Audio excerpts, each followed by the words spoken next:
তুমি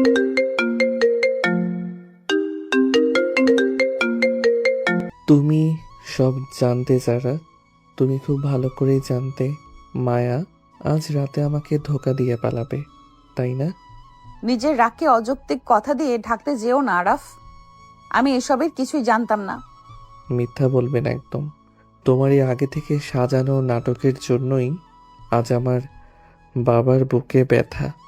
আর তুমি সেই সুযোগ বুঝে মহান সাজের অভিনয় করে আমার বউ হয়ে এই ঘরে ঢুকেছো। আমাকে ফুপু শাশুড়ির মেয়ে নয়, নিজের বিবাহিত স্ত্রী ভেবে ভাবতে শেখো আরাফ।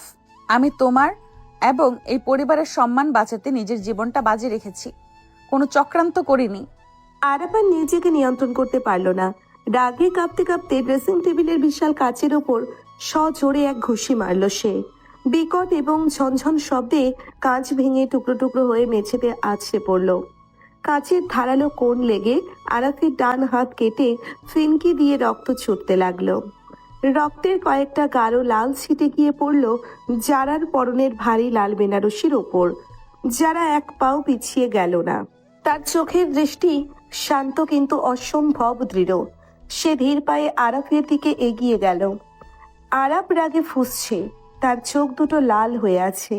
যারা ফুঁসছে, তার চোখ দুটো লাল হয়ে আছে। যারা নিজের শাড়ির আঁচলটা একটানে ছিঁড়ে ফেলল। তারপর আরাফের রক্তাক্ত হাতটা নিজের নরম হাতের মুঠোয় টেনে নিল। আরাফ হাতটা ছাড়িয়ে নিতে চাইল, কিন্তু যারার শক্ত হাতের বাঁধন সে এড়াতে পারল না। ছাড়ো আমাকে। তোমার এই মেকি দরদ আমার দরকার নেই। চুপচাপ দাঁড়িয়ে থাকো। রক্ত পড়া বন্ধ করতে হবে। বেশি জেদ করলে ক্ষতি তোমারই হবে, আমার নয়। আমার ক্ষতির আর কি বাকি রেখেছো তোমরা? আমার পুরো জীবনটা তো আজ রাতেই শেষ হয়ে গেল। জীবন এত ঠুনকো নয় যে একটা বেইমানের জন্য শেষ হয়ে যাবে। আর আমি তোমরা নই আরাফ, আমি যারা, তোমার ফুফাতো বোন আর এখন তোমার স্ত্রী। সম্পর্কটা অস্বীকার করলে সত্যিই বদলে যাবে না। যারার উষ্ণ হাতের স্পর্শ আরাফের বরফ হয়ে যাওয়া রাগের মাঝেও এক অদ্ভুত শিহরণ জাগিয়ে তুলল। আরাফ এক দৃষ্টিতে যারার মুখের দিকে তাকিয়ে রইল। যারার বয়স 27, আরাফের চেয়ে 3 বছরের বড়। ছোটবেলা থেকেই যারাকে সে আপু বলে ডাকত। অথচ আজ ভাগ্যের নির্মম পরিহাসে এই মেয়েটাই তার শরীয়ত সম্মত স্ত্রী। মাত্র 4 ঘন্টা আগের ঘটনাগুলো আরাফের চোখের সামনে ভেসে উঠল। 4 ঘন্টা আগে শহরের সবচেয়ে অভিজাত কনভেনশন হলে চারিদিকে ঝলমলে আলো, সানাইয়ের সুর আর অতিথিদের কোলাহল ছিল। আরাফ শেরওয়ানি পরে বরযাত্রীদের সাথে বসেছিল। বিয়ে পড়ানোর জন্যে কাজী সাহেবও চলে এসেছিলেন, কিন্তু কোণে মায়ার কোনো খোঁজ ছিল না। রেবেকা, ও রেবেকা, তুই একটু ভেতরে গিয়ে দেখ তো মায়া মা এখনো তৈরি হলো কিনা। কাজী সাহেব তো তাড়া দিচ্ছেন। খালাম্মা, আমি তো এইমাত্র ওখান থেকে আসলাম। কনের ঘরের দরজা তো ভেতর থেকে বন্ধ। সানা আপামনি ডাকলাম, সে কোনো কথা বলছে না। মা, আমি আর নাবিলা গিয়ে দেখছি, তুমি টেনশন করো না। মায়া ভাবি হয়তো মেকআপ নিয়েই ব্যস্ত আছে, তাই শুনতে পাইনি। হ্যাঁ খালামণি, আপনি বসুন, আমরা দুজনকে এখনই ভাবিকে নিয়ে আসছি। কাজী সাহেবকে একটু অপেক্ষা করতে বলুন। আন্টি, আমি তানিয়াদের সাথে যাই। মায়ের তো আবার একটু বেশি সাজগোজের শখ, হয়তো শাড়ি সামলাতে পারছে না। যা মামিলে, তোরা গিয়ে একটু তাড়াতাড়ি নিয়ে আয়, মেহমানরা তো বসে আছে। আরাফের ছোট বোন তানিয়া, যারার ছোট বোন নাবিলা এবং আরাফের বন্ধু মিলি তখনই কোণের রুমের দিকে ছুটে গেল। আরাফের মনে কেন যেন একটা অজানা শঙ্কা উকি দিল। সে তার বেস্ট ফ্রেন্ড রিয়াদকে ইশারা করে কাছে ডাকলো। রিয়াদ, আমার মনটা কেমন যেন কুকাইছে। তুই একটু আসাদকে বলতো পেছনের গেটটা চেক করতে। তুই খামাকা টেনশন করছিস ভাই, বিয়ের আসরে একটু দেরি তো হয়ই। আমি আসাদকে পাঠিয়ে দেখছি, তুই শান্ত হয়ে বস। ভাইয়া, তুই এত ঘামছিস কেন? এসি তো ফুল পাওয়ারে চলছে, ভাবি ঠিকই চলে আসবে। জানি না সামির, ভেতর থেকে কেমন যেন একটা দম বন্ধ করা অনুভূতি হচ্ছে। মনে হচ্ছে খুব খারাপ কিছু ঘটতে যাচ্ছে। ঠিক তখনই আসাদ, আরাফদের পুরনো গাড়ির ড্রাইভার, হাঁপাতে হাঁপাতে ছুটে এলো। তার চোখে মুখে চরম আতঙ্ক। সে ভিড় ঠেলে সোজা আরাফের সামনে এসে দাঁড়ালো। কি বলছিস তুই এসব? পাগল হয়েছিস? মায়া কেন পালাবে? আর রাকিব তো আমার অফিসের কলিগ, সে এখানে কি করছে? আসাদ, তুই ঠিক আছিস তো? ভুল দেখিসনি তো? অন্ধকার ছিল তো? আরাফ আর এক মুহূর্ত অপেক্ষা করলো না। শেরওয়ানির সামনে সে পাগলের মতো ছুটল পেছনের গেটের দিকে। পেছন রিয়াদ আর স্বামীরও দৌড়ালো। তারা যখন কনভেনশন হলের পেছনের রাস্তায় পৌঁছলো তখন গাড়িটা স্টার্ট নিচ্ছে। আরাফ গিয়ে গাড়ির সামনে দাঁড়ালো। বাধ্য হয়ে রাকিব ব্রেক কষলো। গাড়ির ভেতরে বিয়ের শাড়ি পরা মায়া এবং তার পাশে রাকিব বসেছিল। আরাফ গাড়ির দরজা টেনে খুলল। বিয়ের লাল শাড়ি পরে তুমি এই লোকটার হাত ধরে কোথায় যাচ্ছ মায়া? আমার সাথে এমন বেইমানি তুমি কিভাবে করতে পারলে? যেখানে আমার আসল গন্তব্য আরাফ, তুমি কি সত্যি ভেবেছিলে আমি তোমার মতো একটা আবেগী বোকা ছেলেকে বিয়ে করব? তার মানে আমাদের এতদিনের সম্পর্ক, আজকের এই বিয়ের আয়োজন সব মিথ্যে ছিল? মিথ্যে হবে কেন শ্যালক মশাই? তোমার বাবার সই করা ওই কোম্পানির পাওয়ার অফ অ্যাটর্নি আর প্রপার্টি পেপারস তো একদম সত্যি। ভাইয়া, এই জানোয়ারটার সাথে কথা বলে লাভ নেই। ওকে আমি আজ মেরেই ফেলবো। আমাদের সব সম্পত্তি চুরি করে এরা পালাচ্ছে। স্বামীর তেড়ে যেতে নিলেই মায়া গাড়ি থেকে নেমে আসে। তার চোখে মুখে চরম তাচ্ছিল্য। গায়ে হাত তোলার চেষ্টা করলে ফল খুব খারাপ হবে সামির। আরাফ, তুমি আমাকে ভালোবাসতে, কিন্তু আমার ভালোবাসা ছিল তোমার বাবার ওই বিশাল সম্পত্তির প্রতি। সানা আমাকে সব কাগজ বের করে দিয়েছে। তুমি আর তোমার পরিবার আজ থেকে পথে বসবে। তুমি এত নীচ হতে পারো মায়া? আমার বাবার সম্পত্তি নেওয়ার জন্য তুমি ভালোবাসার নাটক করলে। দুনিয়াটা এমনই আরাফ, বোকারা ঠকে, বুদ্ধিমানরা জেতে। এখন সরে দাঁড়াও, আমাদের ফ্লাইট আছে। মায়া আর রাকিব দ্রুত গাড়ি নিয়ে অন্ধকারে মিলিয়ে গেল। আরাফ পাথরের মতো দাঁড়িয়ে রইল। রিয়াদ তাকে ধরে ভেতরে নিয়ে এলো। ভেতরে তখন এক ভয়াবহ পরিস্থিতি। সব সত্যি জানাজানি হয়ে গেছে। তানিয়া আর নাবিলা কাঁদছে। আরাফের চাচা শফিক এবং চাচি রুমানা পরিস্থিতি আরো ঘোলাটে করে তুলছেন। আমি তো আগেই বলেছিলাম ভাইজান, ওই মেয়ে সুবিধার নয়। এখন সমাজের মানুষের কাছে আমরা মুখ দেখাবো কি করে? এত বড় অপমান তো আমাদের বংশে কখনো হয়নি। ঠিকই তো, আমাদের ফাহিমের বিয়ের সময় এমন হলে তো আমি মরেই যেতাম। এখনই শত শত মেহমানকে কি জবাব দেবেন? হ্যাঁ, সবাই তো আমাদের নিয়ে হাসাহাসি করবে। মা, তুমি এখন এসব বন্ধ করবে প্লিজ? বড় আম্মুর এমনিতেই প্রেশার হাই, তার উপরে এসব আজে বাজে কথা বলে ওনাকে আর কষ্ট দিবেও না। কথাগুলো আরাফের বাবা রহমান সাহেবের বুকে তীরের মতো বিঁধল। তিনি নিজের বুকের বাপাশে হাত দিয়ে যন্ত্রণায় কুঁকড়ে গেলেন এবং পর মুহূর্তেই ফ্লোরে লুটিয়ে পড়লেন। কনভেনশন হলে এক চরম বিশৃঙ্খলা তৈরি হলো। সালমা বেগম চিৎকার করে কেঁদে উঠলেন। ওগো, কি হলো তোমার? চোখ খোলো, কেউ ডাক্তার ডাকো, আমার স্বামী তো মরেই যাবে। আমার সম্মানটা আজ মাটিতে মিশে গেল আরাফ। আমি আর বাঁচবো না বাবা, আমাকে এই কলঙ্ক নিয়ে মরতে হবে। আপনারা একটু সরে দাঁড়ান, ওনাকে বাতাস পেতে দিন, ওনার পালস খুবই উইক। ডাক্তার জামান, যিনি ওই বিয়েরই একজন অতিথি ছিলেন, দ্রুত এগিয়ে এসে চেক করলেন। তিনি জানালেন এটা মাইনর হার্ট অ্যাটাক। ওনাকে সম্পূর্ণ বিশ্রামে রাখতে হবে এবং কোনোভাবেই মানসিক চাপ দেওয়া যাবে না। রহমান সাহেব চোখ খুলে শুধু আরাফের হাতটা ধরলেন।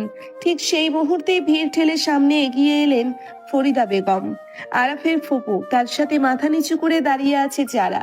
ভাইজান, আপনি ভেঙে পড়বেন না। আমাদের সম্মান কেউ এত সহজে মাটিতে মেশাতে পারবে না। কাজী সাহেব আছেন, বিয়ে আজই হবে, এই আসরেই হবে। কি আবল তাবল বকসস? ফরিদা, কোনে পালিয়েছে, বিয়ে কার সাথে হবে? তুমি কি পাগল হয়ে গেলে নাকি? আমার মেয়ে যারার সাথে, যারা আমার ভাইয়ের ছেলের বউ হয়ে এই বাড়িতে যাবে। আমাদের বংশের সম্মান আমি বাইরের মানুষের হাতে শেষ হতে দেব না। আরাফ, তোমার ফুফু ঠিক সিদ্ধান্তই নিয়েছে। যারার বাবা হিসেবে আমার এতে পূর্ণ সম্মতি আছে। যারা অনেক বুদ্ধিমতী মেয়ে, সে এই পরিবারকে সামলে নিতে পারবে। কিন্তু যারা আপু আমার চেয়ে 3 বছরের বড়, আমি তাকে কিভাবে স্ত্রী হিসেবে মানব? এটা অসম্ভব ফুপু। আমি রাজি আরাফ। মামার সম্মানের চেয়ে আমার কাছে আর কিছুই বড় নয়। তুমি মামার দিকে তাকিয়ে অন্তত এই বিয়েটাতে মত দাও। দেখুন, ইসলামে বয়সের কোনো বাধা নেই। হযরত খাদিজারা নবীজির চেয়ে বয়সে 15 বছর বড় ছিলেন। পাত্র পাত্রে রাজি থাকলে শরীয়তে কোনো বাধা নেই। পুরো হলরুমে পিনপতন নীরবতা নেমে এলো। আরাপ চমকে উঠে ফুপুর দিকে তাকালো, যারা মাথা নিচু করে দাঁড়িয়েছিল। বাধ্য হয়ে বাবার করুণ মুখের দিকে তাকিয়ে আরাফকে হার মানতে হলো। ইসলামিক শরীয়ত মোতাবেক সম্পূর্ণ ধর্মীয় নিয়মকানুন মেনে কাজী সাহেব বিয়ের কাজ শুরু করলেন। দিনমোহর নির্ধারণ করা হলো। সাক্ষীদের উপস্থিতিতে যারা 3 বার স্পষ্ট স্বরে কবুল বলল। আরাফের গলা দিয়ে স্বর বের হতে চাইল না, তবুও সেও বাবার দিকে তাকিয়ে 3 বার কবুল উচ্চারণ করলো। এভাবেই এক অপ্রত্যাশিত ঝড়ের রাতে যারা হয়ে গেল আরাফের স্ত্রী। বর্তমান সময়ে বাসর ঘরের নীরবতা ভেঙে আবার আরাফের কণ্ঠস্বর শোনা গেল। যারার শাড়ি ছেঁড়া অংশের বাঁধন ততক্ষণে আরাফের হাতের রক্তপাত বন্ধ করেছে। তুমি কেন এই বলিদান দিতে গেলে যারা? আমি তো তোমাকে কোনোদিন স্ত্রীর মর্যাদা দিতে পারবো না। তুমি তো জানতে আমি মায়াকে কতটা ভালোবাসতাম। আমার জীবনটা তো শেষ হয়েই গিয়েছিল। তুমি কেন নিজের জীবনটা নষ্ট করলে? ভালোবাসতে, কিন্তু সে তোমাকে ভালোবাসেনি আরাফ। আর মর্যাদার কথা বলছো, স্ত্রী হিসেবে আমার প্রাপ্য মর্যাদা আমি ঠিকই আদায় করে নেব। তার জন্য তোমার দয়ার প্রয়োজন নেই। আমি শুধু আমার মামার সম্মান বাঁচাতে চেয়েছি। তুমি বড্ড অহংকারী। তুমি ভাবছো তুমি এই বিয়েতে রাজি হয়ে আমাকে কিনে নিয়েছো? আর তুমি বড্ড অভিমানী। নিজের কাছের মানুষ আর শত্রুর পার্থক্য বোঝার ক্ষমতা তোমার নেই। তোমার চারপাশে বিশ্বাসঘাতকরা ঘুরে বেড়াচ্ছে, আর তুমি অন্ধের মতো মায়াকে ভালোবেসে গেছো। যারা আরাফের হাতটা ছেড়ে দিয়ে ড্রেসিং টেবিলের সামনে গিয়ে দাঁড়ালো। নিজের গলার ভারী নেকলেসটা খুলতে খুলতে সে আয়নার দিকে তাকালো। আয়নায় আরাফের প্রতিবিম্ব দেখা যাচ্ছে। আরাফ বিছানার এক কোণে মাথা নিচু করে বসে আছে। যারার বুকের ভিতরটা হু হু করে উঠলো। কেউ জানে না যে সে আরাফকে গত 10 বছর ধরে পাগলের মতো ভালোবাসে। নিজের বয়সের কথা ভেবে সে কোনোদিন আরাফকে তার অনুভূতির কথা বুঝতে দেয়নি। আজ যখন ভাগ্য তাকে আরাফের কাছে নিয়ে এসেছে, তখন আরাফের এই কষ্ট তাকেও ভেতরে ভেতরে শেষ করে দিচ্ছে। তুমি কি এখন সারা রাত এইভাবে বসে থাকবে? হাত মুখ ধুয়ে শুয়ে পড়ো। কাল সকালে অনেক কিছু সামলাতে হবে। মামার চিকিৎসার ব্যবস্থাও করতে হবে। তুমি ঘুমাও, আমার ঘুম আসবে না। আমার মাথায় শুধু প্রতিশোধের আগুন জ্বলছে। আমি মায়াকে আর ওই রাকিবকে ছাড়বো না। প্রতিশোধ নেওয়ার জন্য মাথা ঠান্ডা রাখতে হয় আরাফ। আবেগ দিয়ে শত্রু দমন করা যায় না। যারা আর কথা বাড়ালো না। সে জানে আরাফ এখন এক ভয়ঙ্কর মানসিক ট্রমার মধ্য দিয়ে যাচ্ছে। যারা ওয়াশরুমে যাওয়ার জন্য পা বাড়াতেই হঠাৎ দরজার বাইরে থেকে খট করে একটা শব্দ হলো। কেউ যেন বাইরে থেকে বাসর ঘরের দরজা লক করে দিল। কে? বাইরে কে? দরজা বন্ধ করলো কে? কি হলো আরাফ? তুমি চিৎকার করছো কেন? আরাফ দ্রুত গিয়ে দরজার হাতল ধরে টানলো, কিন্তু দরজা বাইরে থেকে শক্ত করে তালা দেওয়া। ঠিক সেই মুহূর্তেই দরজা নিচ দিয়ে একটা সাদা কাগজের টুকরো ভেতরে এসে পড়লো। যারা দ্রুত গিয়ে কাগজটা তুলে নিল।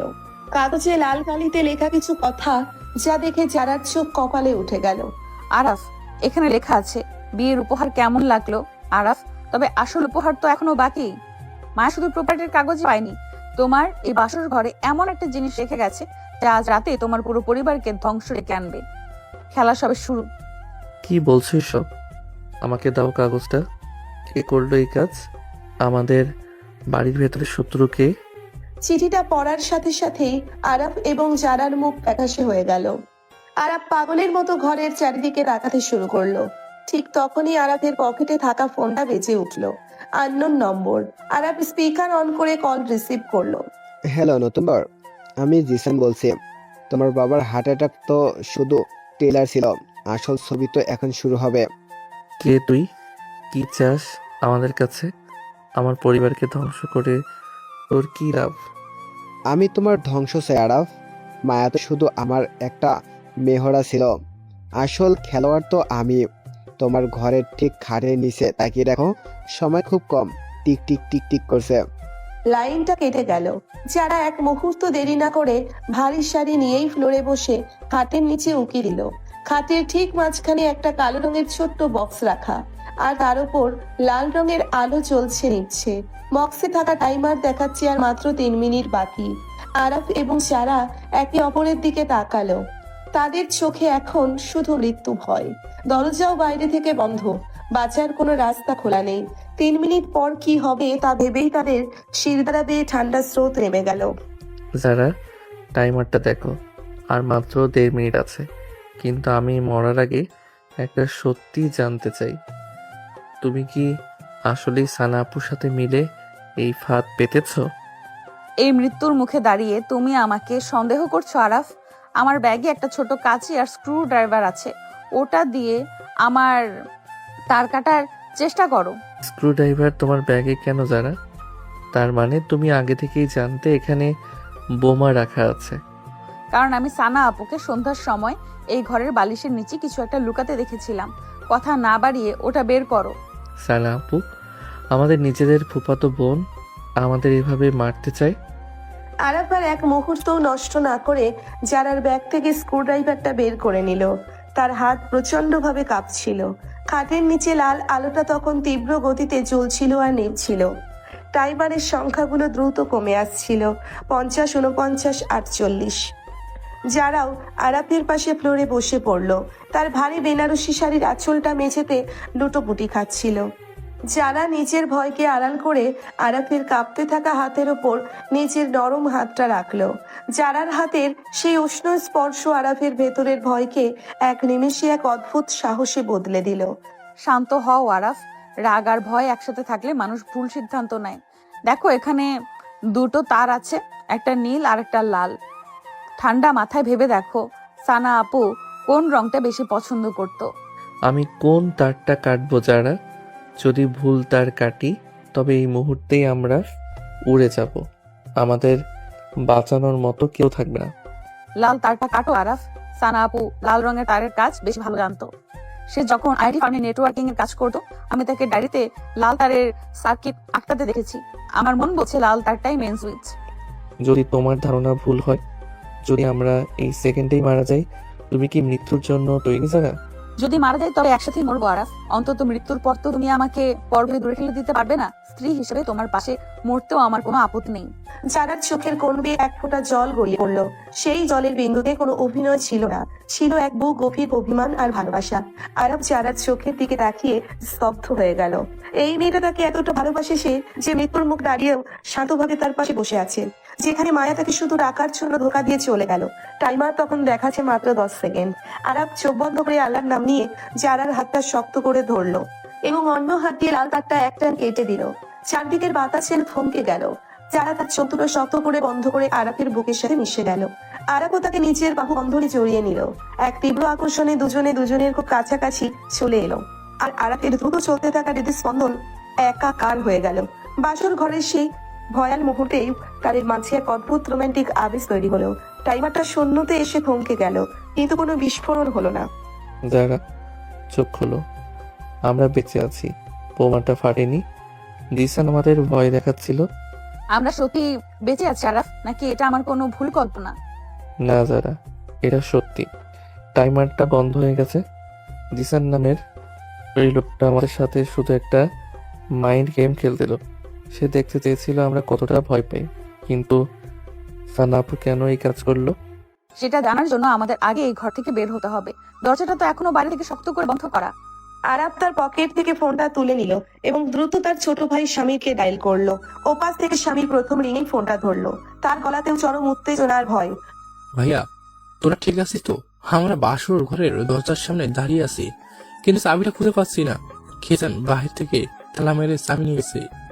সামির, তোরা ধাক্কা দিয়ে দরজাটা ভাঙার চেষ্টা কর। ঘরের ভেতরে একটা নকল বোমা রাখা ছিল। জিসান নামের কেউ একজন ফোন করে আমাদের হুমকি দিচ্ছে। সানা আপুও এর মধ্যে জড়িত। কি বলিস তুই ভাইয়া? সোনা আপু জড়িত? রিয়াদ ভাই জলদি এসো, দরজাটা ভাঙতে হবে।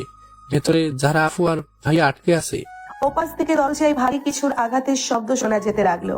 রিয়াদ আর স্বামীর মিলে পুরো শক্তি দিয়ে দরজায় ধাক্কা মারছিল। কয়েকবার সজোরে আঘাত করার পর বাসর ঘরের কাঠের দরজাটা বিকট শব্দে ভেঙে খুলে গেল। দরজা খুলতেই বাইরে দাঁড়িয়ে থাকা পুরো পরিবার ভেতরে ছুটে এলো। সবার চোখে মুখে আতঙ্ক আর বিস্ময়।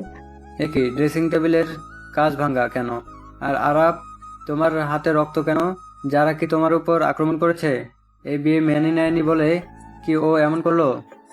না চাচা, যারা কিছু করেনি, আমি নিজের রাগে কাজ ভেঙেছি। কিন্তু আসল কথা সেটা নয়। সানা আপু কোথায়? ওনাকে ডাকুন এখনই। সানা তো নিজের ঘরে ঘুমাচ্ছে বাবা। ও তো মায়ার সাথে। চলে যাওয়ার পর থেকে কান্নাকাটি করছিল, বলছিল ওর মাথা ব্যথা করছে। না আম্মা, সানা আপু ঘুমাচ্ছে না। সে আজ সন্ধ্যার সময় এই ঘরে একটা সন্দেহজনক বক্স লুকিয়ে রেখেছিল। আরাফের ফোনে জিসান নামের একটা কল করে আমাদের উড়িয়ে দেওয়ার হুমকি দিয়েছিল। সানা আপু এর পেছনে আছে। ও মা, কি শুনছি এসব? ফরিদা বা, তোমার এক মেয়ে তো বিয়ের আসরে কোণে পালানোর পর মহান সেজা রাফের গলায় ঝুলে পড়লো, আর বড় মেয়ে নাকি এই বাড়িতে বোমা রাখছে। তোমরা কি আমাদের পুরো পরিবারকে শেষ করতে এসেছো? রুমানা, মুখ সামলে কথা বলো। সানা আমার বড় মেয়ে, ও এমন কাজ করতেই পারে না। ও কেন এই পরিবারের ক্ষতি করবে, যেখানে ও নিজের বোন এই বাড়ির বউ হয়েছে? আমি নিজে সানাফুর রুমে গিয়ে দেখে আসছি সে আছে কিনা। ফাইম ভাই, তুমিও আমার সাথে এসো। শামির আর ফাহিম দ্রুত সানার রুমের দিকে ছুটে গেল। বাকি সবাই বাসর ঘরে স্তব্ধ হয়ে দাঁড়িয়ে রইল। সালমা বেগম চারার সামনে এসে দাঁড়ালেন। তার চোখ দুটো কান্নায় লাল হয়ে আছে। তিনি চারাকে জড়িয়ে ধরলেন। যারা মা, তুই আমার আরাবকে বাঁচিয়েছিস। যদি আজ কোনো দুর্ঘটনা ঘটতো আমি তো মরেই যেতাম। কিন্তু সানার ব্যাপারে যা শুনেছি তা কি সত্যি? ও কেন এমন করলো? আমি নিজের চোখে ওকে এই ঘরে লুকিয়ে ঢুকতে দেখেছি মামি। তখন ততটা খেয়াল করিনি, কারণ সবাই বিয়ের আয়োজন নিয়ে ব্যস্ত ছিল। কিন্তু এখন বুঝতে পারছি সব পরিকল্পনা আগে থেকেই করা ছিল। ঠিক তখনই শামির আর ফাহিম হন্তদন্ত হয়ে ফিরে এলো। শামিরের হাতে একটা খোলা ডায়েরি আর সানার ফেলে যাওয়া গয়নার বাক্স। তাদের মুখ দেখে স্পষ্ট বোঝা যাচ্ছিল যে সানা রুমে নেই। সানাফু ঘরে নেই। জানালার গ্রিল কেটে সে পেছনের দেওয়াল টপকে পালিয়েছে। আর তার আলমারিতে এই ডায়েরিটা পেয়েছি, যেখানে জিসান নামের ওই লোকটার সাথে তার নিয়মিত যোগাযোগের প্রমাণ আছে। তার মানে মায়া একা ছিল না। মায়া, রাকিব আর সানা আপু, এরা সবাই মিলে আমাদের কোম্পানি প্রপার্টি আর টাকা পয়সা হাতিয়ে নেওয়ার জন্য এই চাল চেলেছে। আপু এমন করতে পারে না। রিয়াদ ভাইয়া, তুমি ভুল বলছো। সানা আপু তো আরব ভাইয়াকে নিজের ভাইয়ের মতোই ভালোবাসতো। সে কেন এমন চক্রান্ত করবে? ভালোবাসলে কেউ বাসর ঘরে বোমা রাখে নাবিলা? আর যদি যারা আপু আর আরাব ভাইয়া মারা যেত, তুমি কি কথা বলতে পারতে? তোমার বোন আমাদের পুরো পরিবারকে ধ্বংস করতে চেয়েছে। আমার মনে হয় আমাদের এখনই পুলিশে খবর দেওয়া উচিত। রহমান আঙ্কেলের অবস্থাও ভালো না, ওনাকে হাসপাতালে শিফট করা দরকার। আর এই বাড়িতে যে বড় একটা চক্রান্ত চলছে তা পুলিশ ছাড়া কেউ বের করতে পারবে না। পুলিশ ডাকলে আমাদের বংশের মান সম্মান আর থাকবে মিলেই? এমনিতেই কোণে পালিয়েছে, তার উপর বাড়িতে পুলিশ এলে মিডিয়া জানাজানি হবে, আমাদের বিজনেসের শেয়ার পড়ে যাবে বাজারে। আব্বু, তুমি এখনো বিজনেসের শেয়ার নিয়ে ভাবছো? এখানে মানুষের জীবন মরণের সমস্যা। আমি অলরেডি ইন্সপেক্টর কামাল সাহেবকে ফোন করেছি, উনি ওনার খোঁজ নিয়ে রওনা হয়েছে। ফাহিমের কথায় শফিক সাহেব চুপ করে গেলেন, কিন্তু তার চোখে এক অদ্ভুত অস্বস্তি ফুটে উঠল। রহমান সাহেবকে দ্রুত রিয়াদ আর আশাদ মিলে নিচের গাড়িতে নিয়ে গেল হাসপাতালে পাঠানোর জন্য। ডাক্তার জামানও তাদের সাথে গেলেন। বাড়িতে তখন এক থমথমে পরিবেশ। লিভিং রুমে সবাই এসে বসলো। যারা আর আরাব পাশাপাশি বসে আছে, কিন্তু তাদের মাঝে এক বিশাল মানসিক দূরত্ব। আরাব যারাকে বাঁচানোর জন্য কৃতজ্ঞ, কিন্তু তার মনের ভেতরের সন্দেহ পুরোপুরি কাটেনি। যারা, আমি তোমাকে একটা কথা জিজ্ঞেস করতে চাই। তুমি কি সত্যি সানার এই ডায়েরি বা জিসানের ব্যাপারে আগে কিছু জানতে না? সানা তোমার নিজের বোন, তোমরা একই রুমে থাকতে। তুমি আবার আমাকে সন্দেহ করছো আরাফ?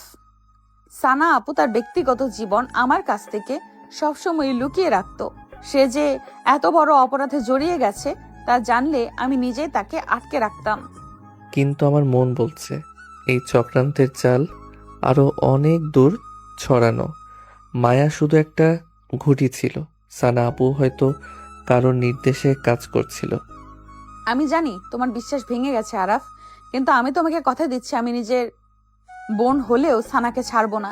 এই পরিবারের যে ক্ষতি সে করেছে তার শাস্তি তাকে পেতেই হবে। আরাব ধীর পায়ে জারার আরো কাছে এগিয়ে গেল। সে জারার কপালে লেপ্টে থাকা কয়েকটা চুল পরম মমতায় কানের পিছনে গুজে দিল। জারার সারা শরীর এই প্রথম আরাফের এত কাছাকাছি এসে কেঁপে উঠল। আরাফের চোখের দিকে তাকিয়ে যারা নিজের সব কষ্ট ভুলে গেল। অসম বয়সের এই সম্পর্কের মাঝেও এক অদ্ভুত ভালো লাগার জন্ম নিতে শুরু করলো। যা দুজনেই মনে মনে অনুভব করতে পারছিল, কিন্তু মুখে প্রকাশ করতে পারছিল না।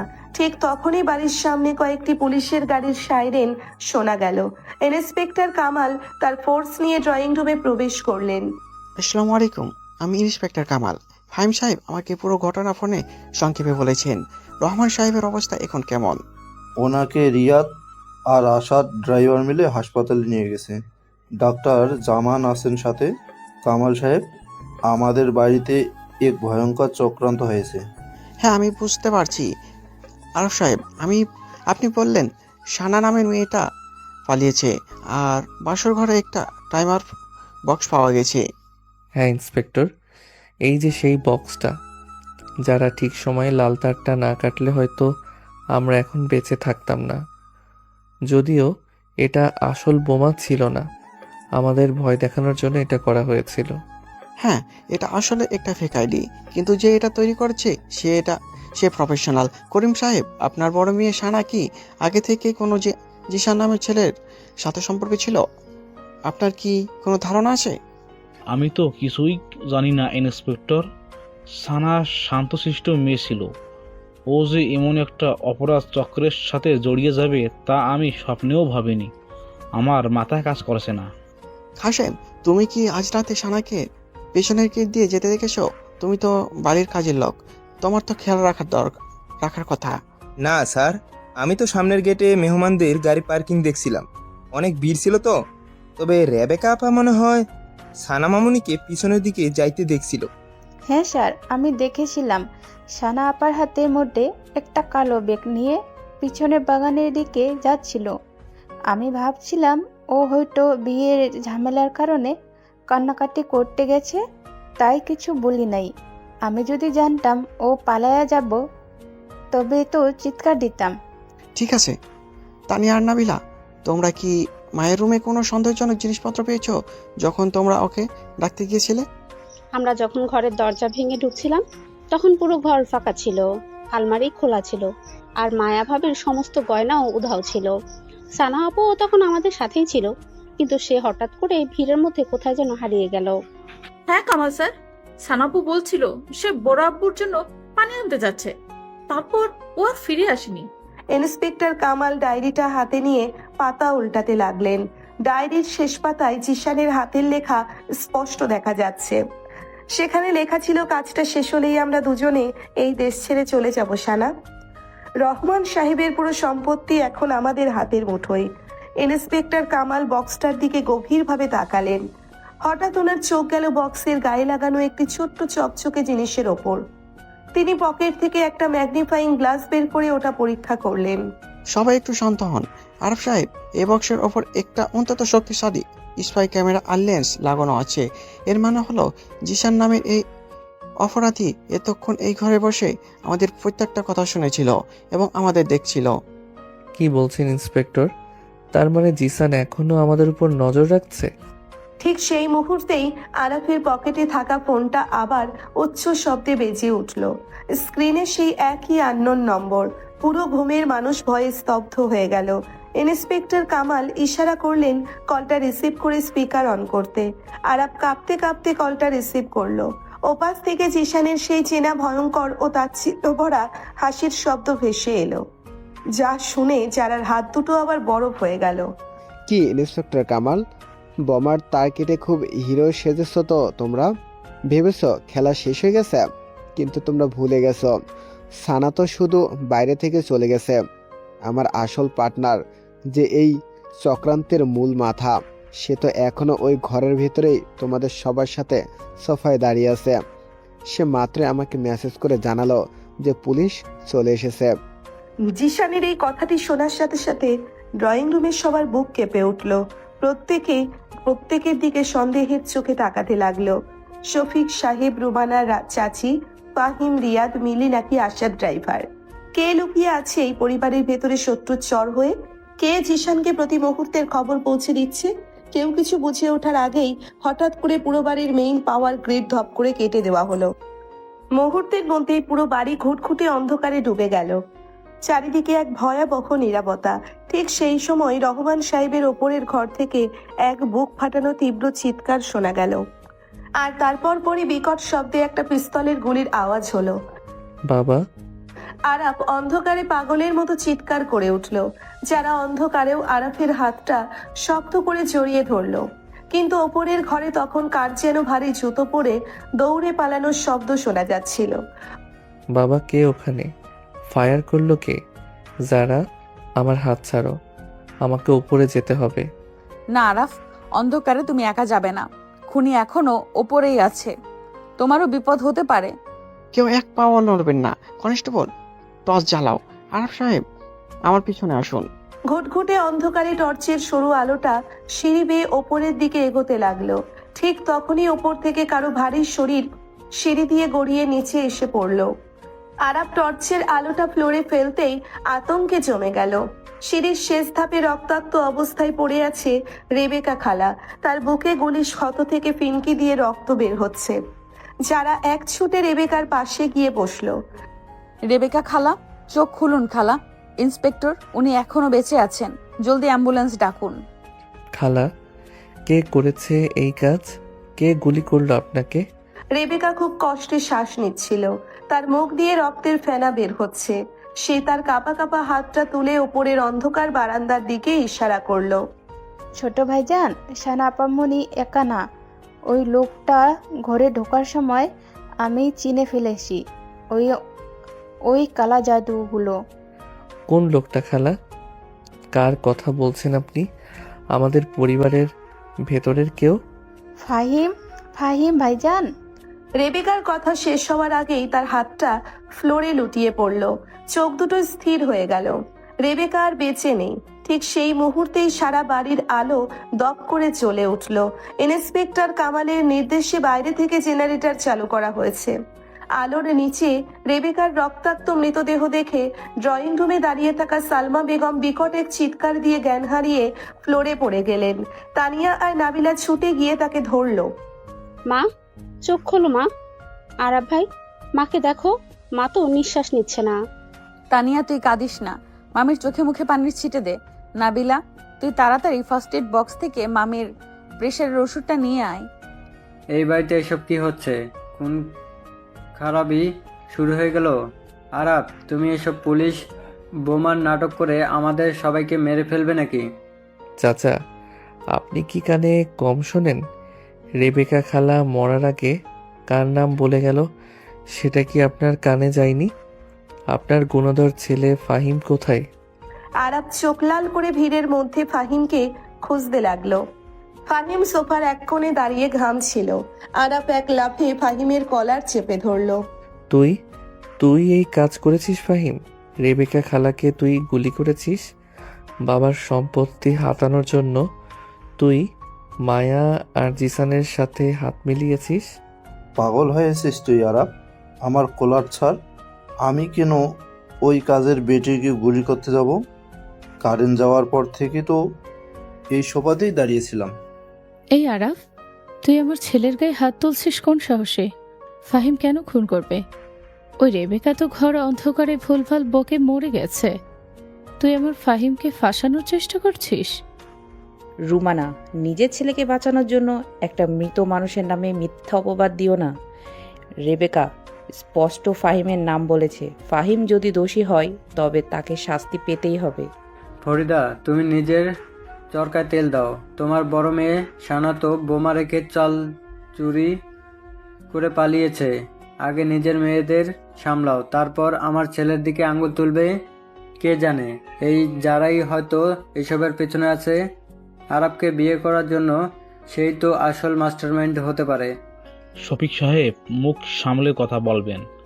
যারা আপনার ভাইয়ের জীবন বাঁচানোর জন্য নিজের জীবন বাজি রেখেছে, আর আপনি তাকে সন্দেহ করেছেন? Stop it. আপনারা সবাই চুপ করুন। এটা একটা মার্ডার সিন। আরব সাহেব, আপনি ওনাকে ছেড়ে দিন। আইন নিজের হাতে তুলে নেবেন না। কনস্টেবল, ফাহিম সাহেবকে হাতকড়া পড়াও। ইনভেস্টিগেশন শেষ না হওয়া পর্যন্ত উনি আমাদের কাস্টাডিতে থাকবেন। ইন্সপেক্টর, আপনি চরম ভুল করছেন। আমি কাউকে খুন করিনি। বিশ্বাস করুন, ওই জিশান নামের লোকটা আমাদের সবাইকে ফাঁসানোর জন্য একটা গেম খেলছে। আব্বু, আমাকে বাঁচাও। পুলিশ ফাহিমকে হাতকড়া পরিয়ে ড্রয়িং রুমের একপাশে বসিয়ে রাখলো। সফিক সাহেব এবং রোমানা চাচি চিৎকার করে কান্নাকাটি করতে লাগলেন। পুরো বাড়িটা একটা মৃত্যুপুরীতে পরিণত হয়েছে। ফ্লোরে পড়ে থাকা রক্তের দাগগুলো এই অভিজাত পরিবারের ভেতরের নোংরা রূপটা সবার সামনে তুলে ধরেছে। ইন্সপেক্টর কামাল তার দল নিয়ে ওপরের ঘরে গেলেন তল্লাশি চালাতে। যারা ধীর পায়ে আরাফের কাছে এসে দাঁড়ালো। আরাফের হাত থেকে তখনও টপ টপ করে রক্ত পড়ছে। কাঁচ ভাঙার ক্ষতটা আবার খুলে গেছে। আরাফ, তোমার হাত দিয়ে অনেক রক্ত পড়ছে, চলো ঘরে চলো, আমি ক্ষতটা পরিষ্কার করে ব্যান্ডেজ করে দিচ্ছি। আমার এই রক্তের কোনো দাম নেই যারা। আমার বাবা হাসপাতালে মৃত্যুর সাথে লড়ছেন, আমার বাড়িতে খুন হচ্ছে, আমার নিজের ভাই বোনেরা আমার পিঠে ছুরি মারছে, আমি আর পারলাম না যারা। আরাফের গলাটা ভেঙে গেল, তার চোখের কোণে পানি চিকচিক করছে। যারা আর কোনো কথা না বলে আরাফের সুস্থ হাতটা ধরে টান দিয়ে তাকে বাসর ঘরের দিকে নিয়ে চলল। ঘরটার দরজা ভাঙা, ভেতরে কাঁচের টুকরো ছড়ানো। যারা সাবধানে আরাফকে খাটের এক কোণে বসালো। তারপর ফার্স্ট এইড বক্স থেকে ডেটল, তুলো আর ব্যান্ডেজ বের করে আনলো। আরাফ শূন্য দৃষ্টিতে দেওয়ালের দিকে তাকিয়ে আছে। যারা ফ্লোরে হাঁটু গেড়ে বসে আরাফের রক্তাক্ত হাতটা নিজের কোলে টেনে নিল। ডেটলে ভেজানো তুলো দিয়ে সে খুব পরম মমতায় আরাফের ক্ষতটা পরিষ্কার করতে শুরু করলো। একটু জ্বলবে আরাফ, সহ্য করে নাও। এই শারীরিক জ্বালাটা ভেতরের যন্ত্রণার কাছে কিছুই না যারা। তুমি কেন আমার এত যত্ন নিচ্ছ? আমি তো তোমাকে কোনোদিন স্ত্রীর সম্মান দিতে চাইনি। তুমি তো আমার ফুফাতো বোন, আমার চেয়ে 3 বছরের বড়। আমি তো সারা জীবন তোমাকে আপু বলেই ডেকেছি। আজ হঠাৎ করে এই সম্পর্কটা আমি কিভাবে মেনে নেব? সম্পর্ক কখনো বয়স বা সম্বোধন দিয়ে নির্ধারিত হয় না আরাফ। সম্পর্ক নির্ধারিত হয় বিপদের দিনে কে তোমার হাতটা শক্ত করে ধরে রেখেছে তা দিয়ে। তুমি বড্ড ভালো যারা। তুমি এই অভিশপ্ত পরিবারের জন্য বড্ড বেশি পবিত্র। আমার ভয় হয় জিসানের নজর এবার তোমার উপর পড়বে না তো। আমি মায়াকে হারিয়েছি, কিন্তু তোমাকে হারালে আমি আর বাঁচব না। কথাগুলো বলতে বলতে আরাফ আর নিজের আবেগ ধরে রাখতে পারল না। সে হাউমাউ করে কেঁদে উঠে যারার 2 কাঁধ জড়িয়ে ধরে তার বুকে মাথা রাখলো। যারা এক মুহূর্তের জন্য স্তব্ধ হয়ে গেল। আরাফের এই আকস্মিক স্পর্শ তার শরীরের প্রতিটি শিরায় এক অদ্ভুত শিহরণ জাগিয়ে তুলল। যারা তার 2 হাত দিয়ে আরাফের পিঠটা পরম মমতায় জড়িয়ে ধরলো। সে নিজের আঙ্গুলগুলো আরাফের ঘন চুলের মাঝে বিলি কাটতে লাগলো। আমি কখনো যাব না আরাফ, তুমি নিজেকে একা ভেবো না। যতদিন আমার শরীরে প্রাণ আছে আমি তোমার পরিবারের গায়ে একটা আঁচড়ও লাগতে দেব না। আল্লাহ আমাদের এই এক করেছেন, নিশ্চয়ই এর পেছনে তার কোনো সুন্দর পরিকল্পনা আছে। তুমি আমাকে ছেড়ে যাবে না তো যারা? মায়ের মতো তুমিও আমাকে ধোকা দেবে না তো? যদি আমার মনও আসে আরাফ, তবে সেটা তোমার বুকেই আসবে। আমি ধোকা দিতে শিখিনি, আমি শুধু ভালোবাসতে শিখেছি। আরাফ ধীরে ধীরে যারার বুক থেকে মাথা তুলল। তাদের দুজনের মুখ খুব কাছাকাছি। যারার চোখের গভীরতা আজ আরাফকে নতুন করে গ্রাস করছে। আরাফের চোখ যারার কপাল, নাক এবং অবশেষে তার ঠোঁটের ওপর এসে স্থির হলো। যারার নিঃশ্বাসের গতি বেড়ে গেছে। আরাফ তার ডান হাতটা তুলে যারার গালের ওপর রাখলো। যারার গায়ের সেই মাতাল করা সুভাষ আরাফকে সব দুঃখ কষ্ট ভুলিয়ে এক অন্য জগতে নিয়ে যাচ্ছে। আরাফ ধীরে ধীরে যারা ঠোঁটের দিকে এগিয়ে গেল। যারা চোখ বন্ধ করে আরাফের এই ভালোবাসার স্পর্শ গ্রহণ করার জন্যে নিজেকে সমর্পণ করলো। ঠিক সেই মুহূর্তে আরাফের পকেটে থাকা ফোনটা আবার বেজে উঠল। রোমান্টিক আবেশটা 1 সেকেন্ডেই ভেঙে খান খান হয়ে গেল। আরাফ দ্রুত ফোনটা বের করলো।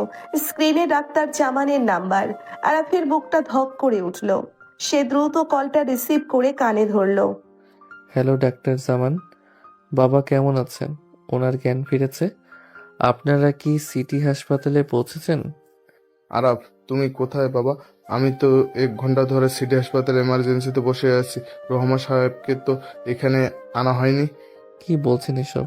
রিয়াদ আর আসাদ তো আমার বাবার মাথা কোলে নিয়ে আমাদের পুরনো গাড়িতে করেই আপনার সাথে বের হলো। আমি তো নিজের চোখে দেখলাম।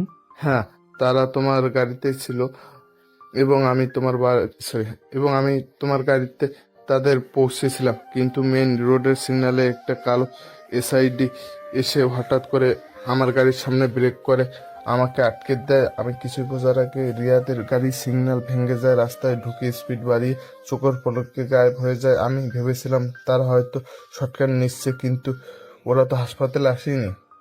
আপনি পাগল হয়ে গেছেন ডাক্তার জামান।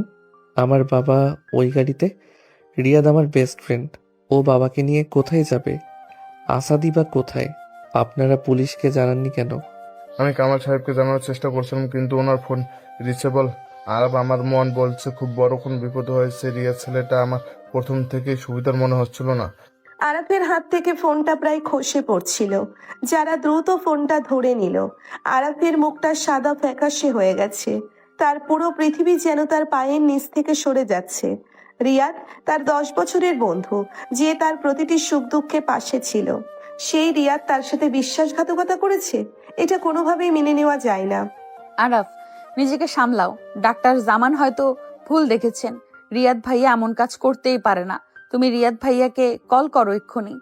আরাফ কাপা হাতে রিয়াদের নম্বরে কল করলো। ফোন বন্ধ। আশাদের নম্বরে কল করলো, সেটাও বন্ধ। আরাফ পাগলের মতো ঘরের মধ্যে পায়চারি করতে লাগলো।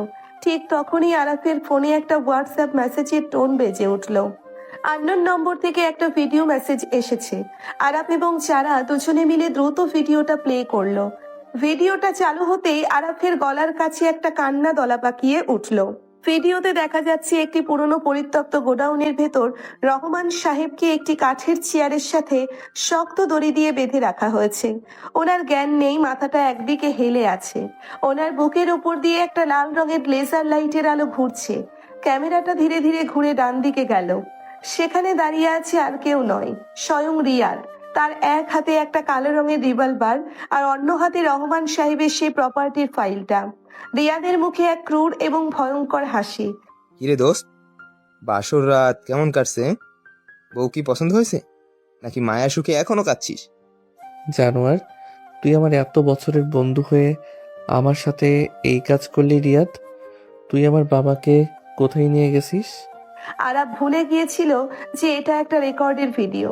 সে রাগে স্ক্রিনের উপর চিৎকার করে উঠল। যারা তাকে ধরে শান্ত করার চেষ্টা করলো। ভিডিওতে রিয়াদ আবার কথা বলতে শুরু করলো। খুব অবাক হচ্ছিস তাই না আরাফ? ভাবছিস তোর বেস্ট ফ্রেন্ড কিভাবে তোর পিঠে ছুরি মারলো? আরে বোকা, আমি তো কোনোদিনই তোর বন্ধু ছিলাম না।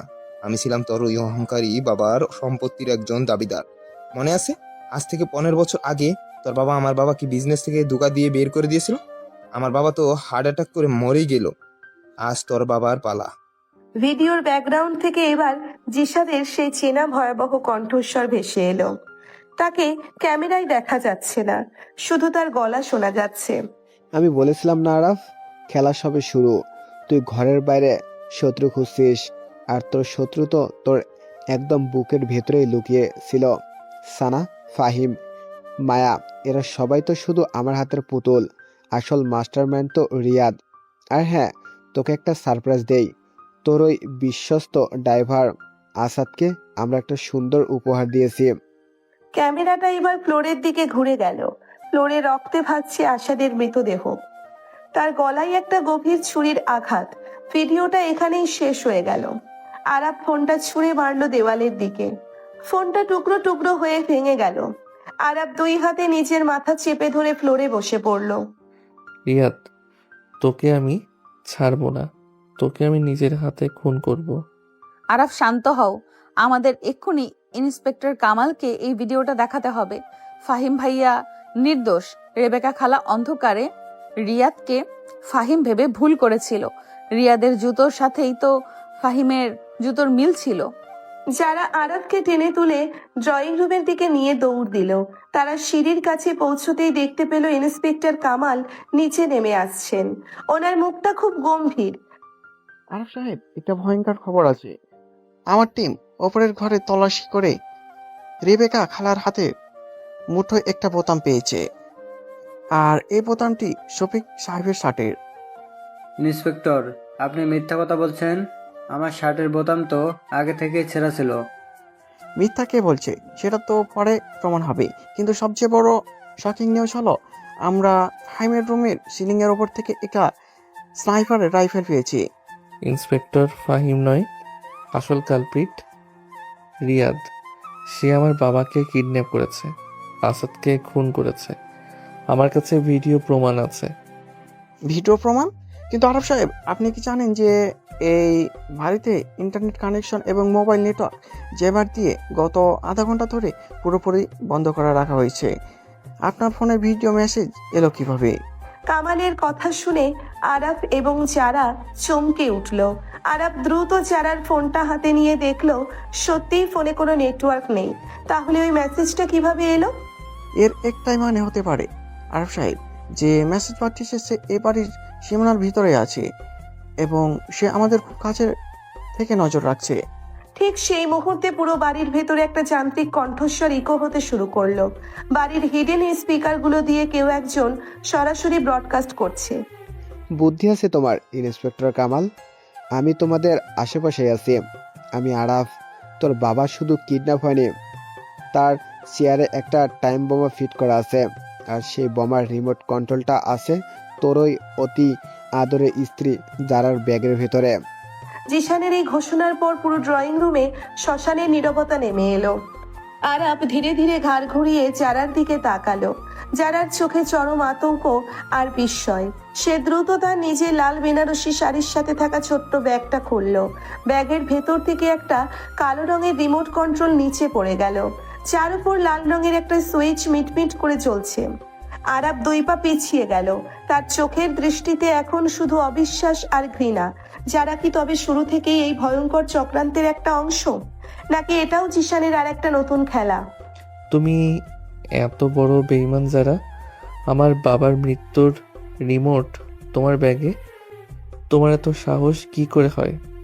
আরাফ, আমাকে বিশ্বাস করো, আমি জানি না এই ভয়ঙ্কর জিনিসটা কিভাবে আমার ব্যাগে এলো। আর কত অভিনয় করবে তুমি?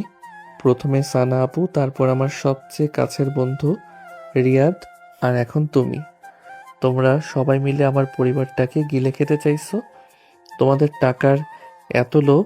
তুমি আবার আমাকে সন্দেহ করছো আরাফ? যে মেয়েটা নিজের জীবন বাজি রেখে একটু আগে তোমার বোমার তার কাটলো, সে তোমার বাবাকে মারবে, তোমার চোখ কি অন্ধ হয়ে গেছে? হ্যাঁ, আমি অন্ধ হয়ে গিয়েছিলাম যারা। আমি অন্ধ হয়ে গিয়েছিলাম তোমার ওই পবিত্র চেহারার পেছনের শয়তানটাকে চিনতে না পেরে।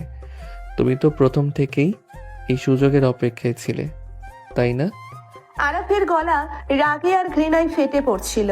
ড্রয়িং রুমের মাঝখানে যারার হাত থেকে পড়ে যাওয়া সেই কালো রিমোটটার দিকে তাকিয়ে সবাই যেন পাথরের মতো জমে আছে। রিমোটের লাল আলোটা মিটমিট করে জ্বলছে, যেন রহমান সাহেবের মৃত্যুর সেকেন্ড গুনছে। যারা 2 হাতে নিজের মুখ ঢেকে ডুকরে কেঁদে উঠল।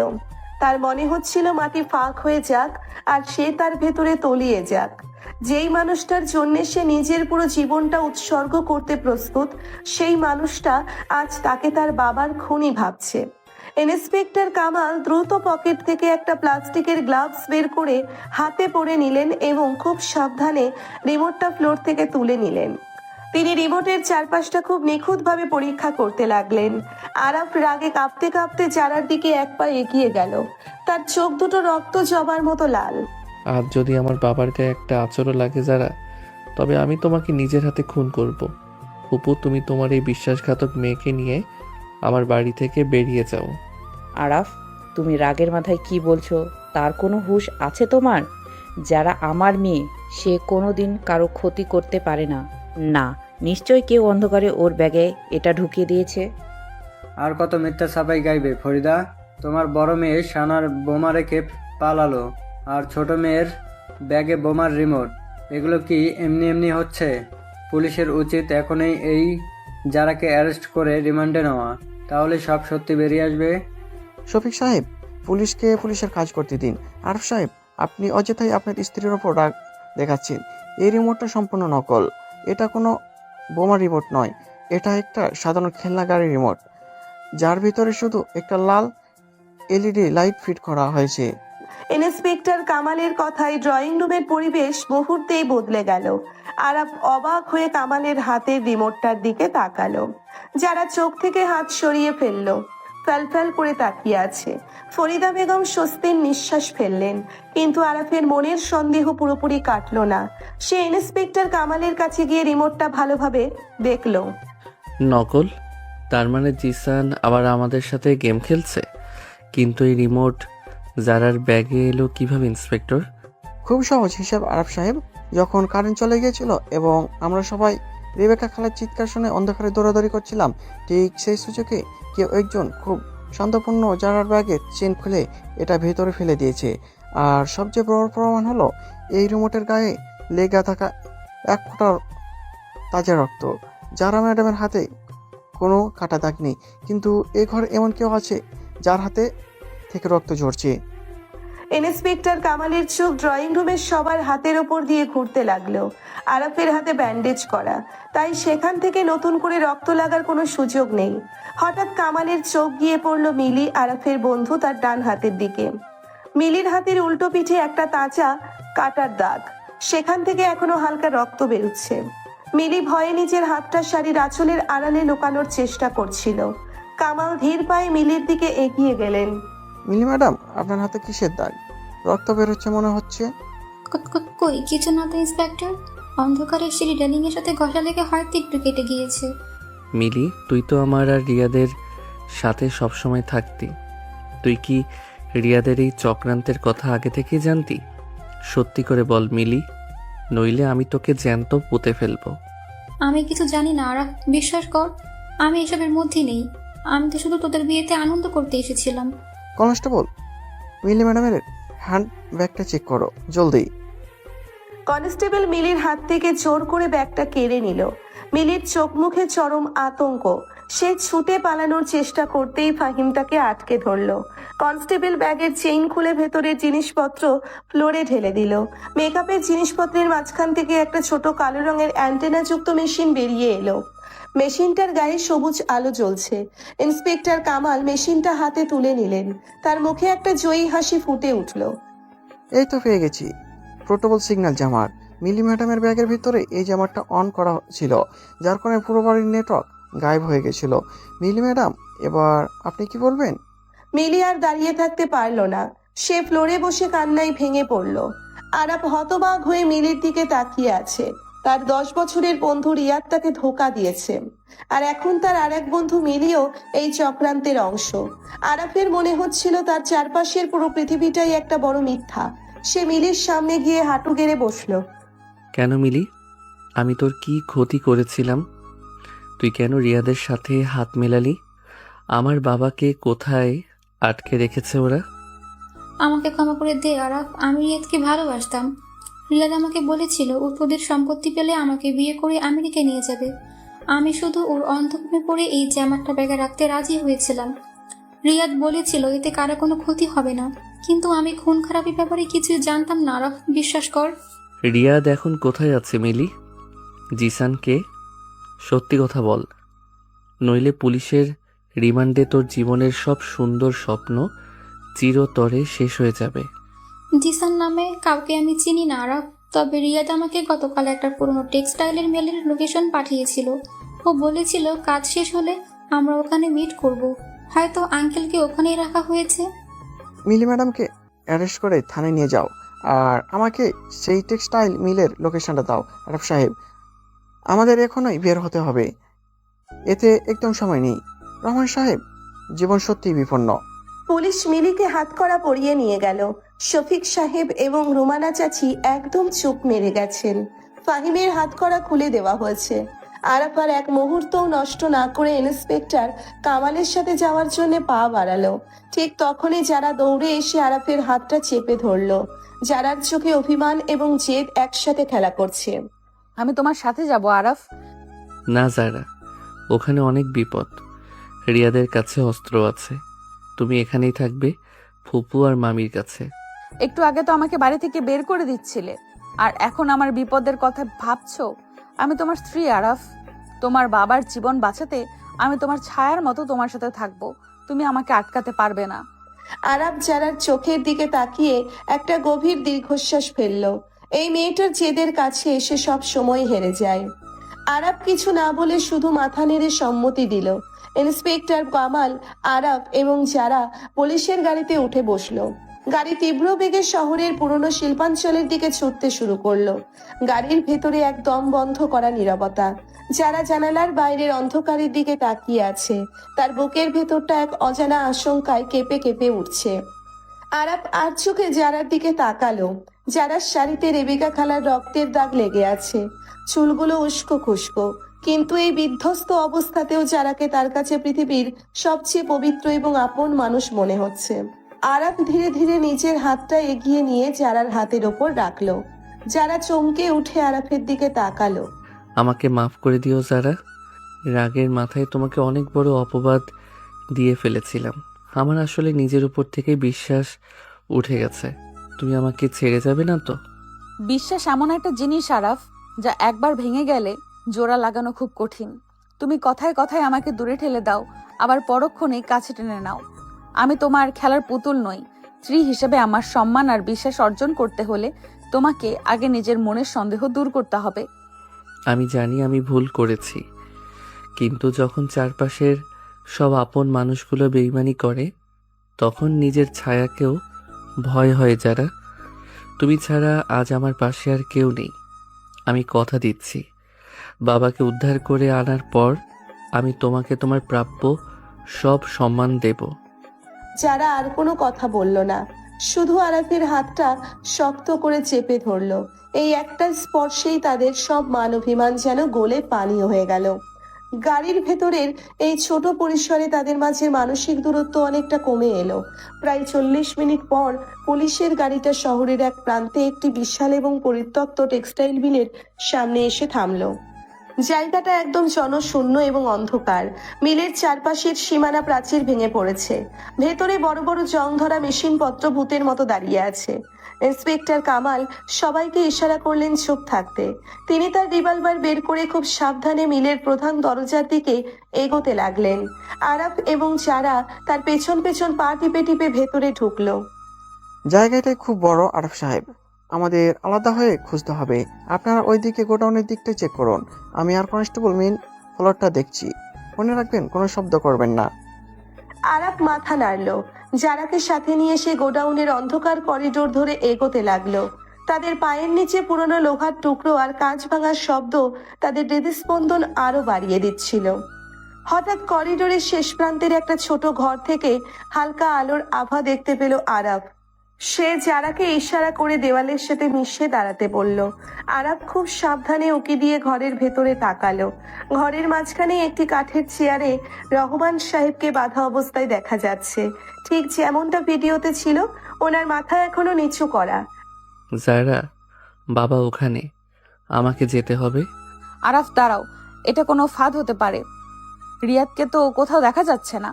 আরাফ যারার কোনো বাধা না শুনেই ঘরের ভেতর ঢুকে পড়ল। সে দৌড়ে গিয়ে বাবার চেয়ারের কাছে পৌঁছলো। রহমান সাহেবের জ্ঞান নেই। আরাফ দ্রুত বাবার হাতের দড়িগুলো খোলার চেষ্টা করতে লাগলো। বাবা, চোখ খোলো বাবা, আমি এসে গেছি। আমি তোমাকে এখান থেকে নিয়ে যাব। ঠিক সেই মুহূর্তে রহমান সাহেব হঠাৎ চোখ খুলে আরাফের দিকে তাকালেন। ওনার চোখে কোনো অসুস্থতা নেই, বরং চরম ভয় আর আতঙ্ক। ওনার মুখে একটা টেপ লাগানো, যার কারণে উনি কথা বলতে পারছেন না। রহমান সাহেব পাগলের মতো মাথা নেড়ে আরাফকে সেখান থেকে চলে যাওয়ার ইশারা করতে লাগলেন। আরাফ কিছু বোঝার আগেই ওনার বুকের সাথে বাঁধা একটা টাইমার বক্স আরাফের চোখে পড়ল। বক্সে লাল আলো জ্বলছে আর সময় দেখাচ্ছে মাত্র 1 মিনিট। এটা কোনো ফেক বোমা নয়, এটা আসল C4 এক্সপ্লোসিভ। বাবা, তোমার বুকে বোমা? আমি এটা খুলছি বাবা, তুমি ভয় পেও না। আরাফ কাঁপতে কাঁপতে বোমার বেল্ট খোলার চেষ্টা করতে লাগলো। যারাও ঘরের ভেতর ছুটে এলো। সে পরিস্থিতি দেখে আতঙ্কে পাথর হয়ে গেল। হঠাৎ ঘরের কোণে রাখা একটা স্পিকার থেকে সেই ভয়ঙ্কর যান্ত্রিক হাসিটা বেজে উঠল। Welcome to my special show Araf. বলেছিলাম না, আসল খেলা তো এখন শুরু হবে। তুই ভেবেছিলি পুলিশ নিয়ে এসে তোর বাবাকে বাঁচিয়ে নিবি, কিন্তু তুই তো নিজেই আমার পাতা সবচেয়ে বড় মৃত্যু ফাঁদে পা দিয়েছিস। জিসান, তুই কাপুরুষের মতো লুকিয়ে আছিস কেন? সামনে আয়, আমার বাবার বুক থেকে এই বোমা খোল, নইলে আমি তোকে জ্যান্ত জ্বালিয়ে দেব। আমি তো তোমাদের সামনেই আছি আরাফ, একদম তোদের চোখের সামনে।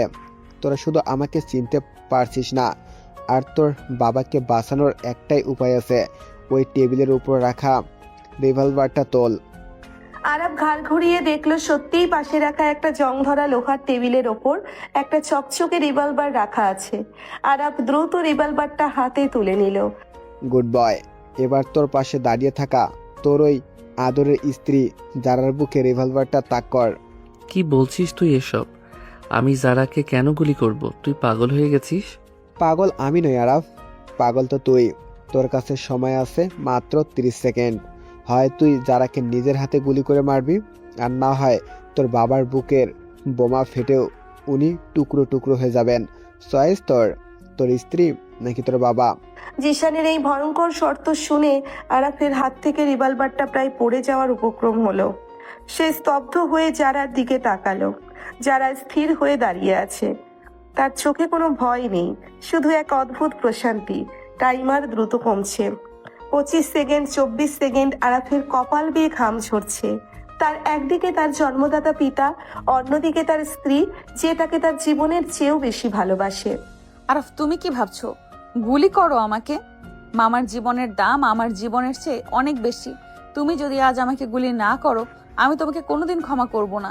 না জারা, আমি এটা পারবো না। আমি কোনোভাবেই তোমাকে মারতে পারবো না। তোমাকে পারতেই হবে আরাফ।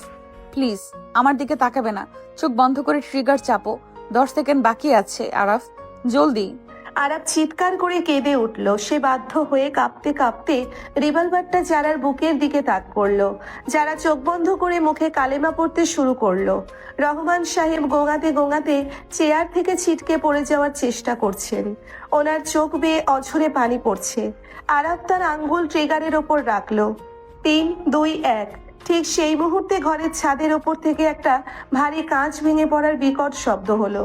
কেউ একজন ছাদের স্কাইলাইট ভেঙে একটা দড়ি ধরে সরাসরি ঘরের মাঝখানে লাফিয়ে পড়ল।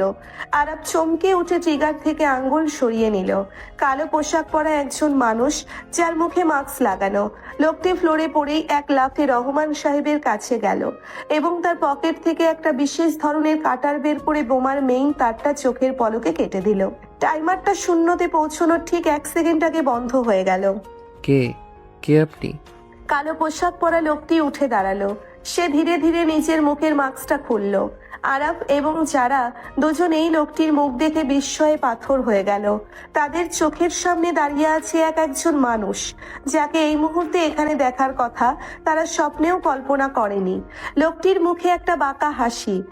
সামির, তুই তো বাড়িতে ফুপুদের সাথে ছিলি। তুই এখানে কিভাবে এলি? আর তুই এই বোমা ডিফিউজ করা কিভাবে জানিস? ভাইয়া, অনেক কিছুই তো তুই জানিস না। তুই শুধু তোর ওই বন্ধুদের চিনতি, নিজের আপন ভাইকে কোনোদিন চেনার চেষ্টা করিসনি। স্বামীর পকেট থেকে আর একটা রিভলভার বের করলো, কিন্তু সবাইকে অবাক করে দিয়ে সে রিভলভারটা জিশান বা অন্য কারো দিকে তাক করলো না, বরং সে সোজা আরাফের কপালের দিকে তার রিভলভার তাক করলো। রিভলভারটা নিচে ফেলে দে ভাইয়া। জিশান যা করতে পারেনি, আজ আমি সেটা নিজের হাতে করব। রহমান সাহেবের সব সম্পত্তি তো এখন আমার। আরাফ স্তব্ধ হয়ে নিজের ছোট ভাইয়ের দিকে তাকিয়ে রইল। রিয়াদ, মিলি, সানা আপু আর এখন তার নিজের রক্তের ভাই স্বামীর এই ষড়যন্ত্রের শিকড় ঠিক কতটা গভীরে ছড়ানো। আর জিশান নামের ওই অদৃশ্য শয়তানটা আসলে কে? স্বামীর ট্রিগারে আঙ্গুল রাখলো। আরাফের চোখের সামনে সবকিছু যেন ধীর হয়ে গেল। তুই আমাকে মারতে চাস সামির? টাকার জন্য নিজের বড় ভাইকে খুন করবি তুই? সামির, রিভলভারটা নামাও। তুমি কি পাগল হয়ে গেছো? বড় ভাই তো বাবার মতো হয়।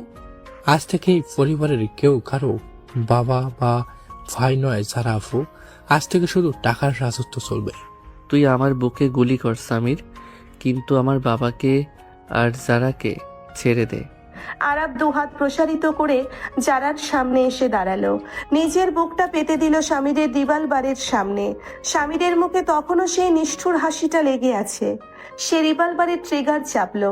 বিকট একটা শব্দে পুরো গোডাউন কেঁপে উঠল। যারা চিৎকার করে দুই হাতে কান চেপে চোখ বন্ধ করে ফেললো, কিন্তু আরাফের শরীরে কোনো বুলেট বিঁধল না।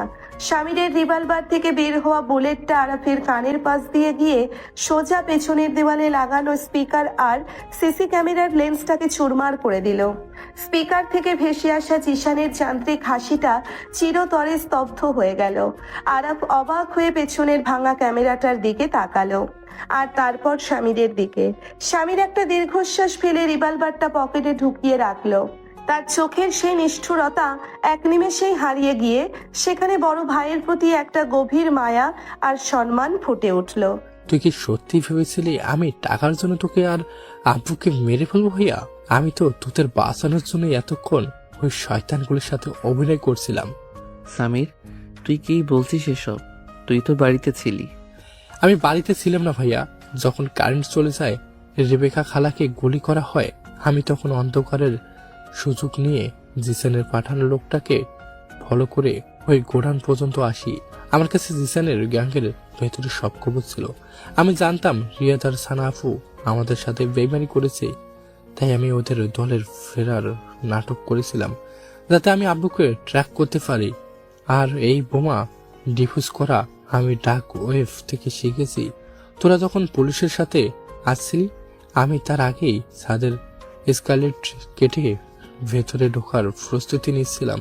আমি শুধু জিসানের নজর ঘোরানোর জন্য ওই ডায়লগগুলো দিচ্ছিলাম, যাতে সে ভাবে আমি তার লোক এবং সে রিমোট থেকে বোমাটা ব্লাস্ট না করে। বাবা, আরাফার এক মুহূর্ত দেরি না করে ছুটে গিয়ে রহমান সাহেবকে জড়িয়ে ধরল। স্বামীর আর যারা মিলে দ্রুত রহমান সাহেবের হাত ও পায়ের দড়িগুলো খুলে দিল। ওনার মুখের টেপটা খুলতেই উনি দীর্ঘ এক নিঃশ্বাস নিয়ে কেশে উঠলেন। আরাফ হাউমাউ করে কেঁদে বাবার বুকের উপর মাথা রাখল। রহমান সাহেব দুর্বল হাতে আরাফের মাথায় হাত বুলিয়ে দিলেন। তার চোখ দিয়ে অঝরে পানি পড়ছিল। তিনি যারাকে কাছে ডাকলেন। যারা ধীর পায়ে এগিয়ে যেতেই তিনি যারার হাতটা আরাফের হাতের ওপর রাখলেন। আজ তুই যাকে সবচেয়ে অবিশ্বাস করেছিলি আরাফ, সেই মেয়েটা আজ আমার আত্মজীবন বাঁচালো।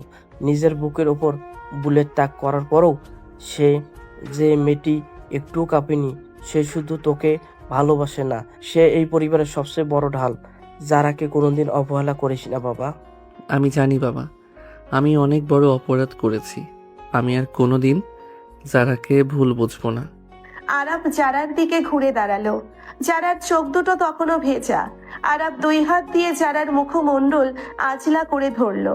তার চোখের দৃষ্টিতে এত গভীর প্রেম আর অনুশোচনা ছিল যে যারার বুকের ভেতরের সব অভিমান এক নিমেষেই গলে গেল। আরাফ যারার কপালে দীর্ঘ একটা চুমু আঁকলো। বাসর রাতের পর এই প্রথম আরাফ নিজেই ইচ্ছেতে যারাকে এত কাছে টেনে নিল। যারা চোখ বন্ধ করে আরাফের এই ভালোবাসার স্পর্শটুকু নিজের সত্তায় মেখে নিল। চারপাশের এই মৃত্যুপুরীর মাঝেও তাদের দুজনের মাঝের এই মুহূর্তটা এক অদ্ভুত পবিত্র রোমান্টিক আবেশ তৈরি করলো। ভাইয়া, এখন রোমান্স করার সময় নেই। জিসানের লোক যে কোনো মুহূর্তে এখানে চলে আসতে পারে। আমাদের এক্ষুনি এখান থেকে বের হতে হবে।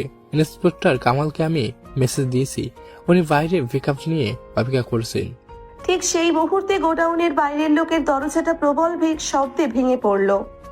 ইন্সপেক্টর কামাল তার দলবল নিয়ে ভেতরে প্রবেশ করলেন। ওনার হাতে উদ্যত রিভলভার। ওনার পেছনেই উদ্বিগ্ন মুখে দাঁড়িয়ে আছেন ফাহিম। ফাহিমকে দেখেই স্বামীর আর আরাফ অবাক হয়ে গেল। ফাহিম ভাইয়া, আপনি এখানে? আপনাকে তো পুলিশ কাস্টডিতে রাখা হয়েছিল। ফাহিম সাহেব সম্পূর্ণ নির্দোষ। আরাফ সাহেব, উনি আমাকে জিশানের আসল পরিচয় সম্পর্কে ক্লু দিয়েছেন। রেবেকা খালা অন্ধকারকে ফাহিমকে নয়, রিয়াদকে দেখেছিল। রিয়াদ আর ফাহিমের হাইট এবং জুতা একই রকম হয়, কনফিউশন তৈরি হয়েছিল।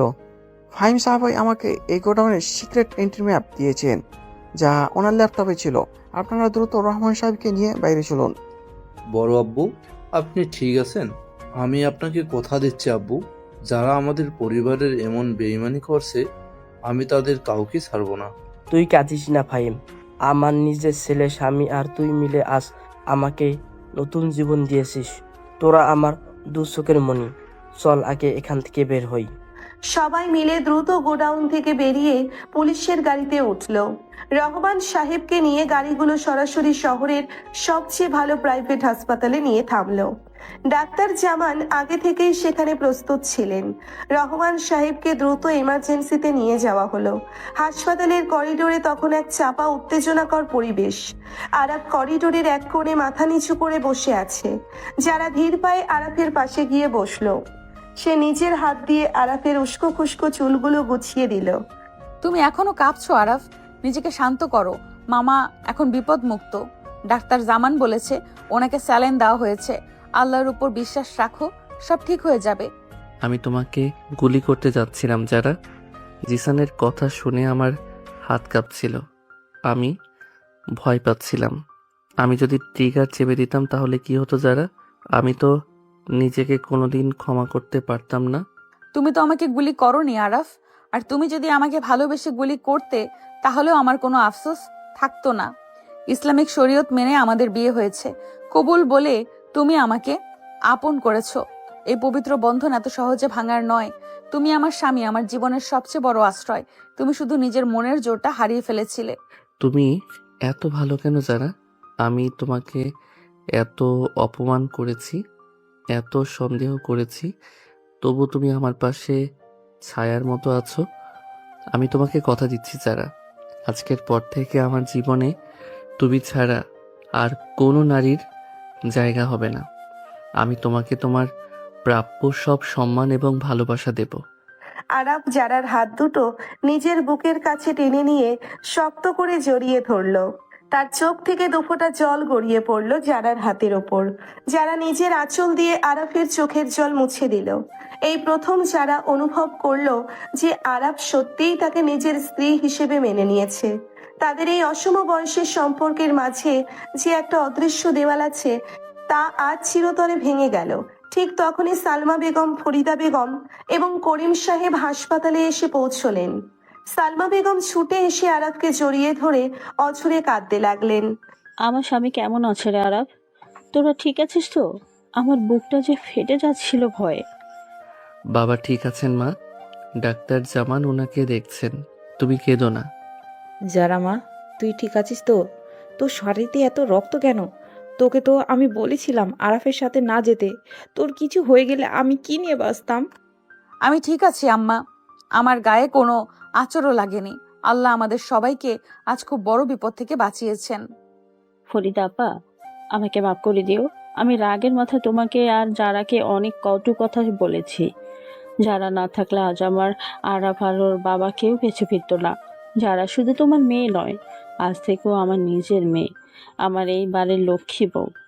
সালমা বেগম যারাকে বুকে টেনে নিলেন। যারা ফুপিয়ে কেঁদে উঠল।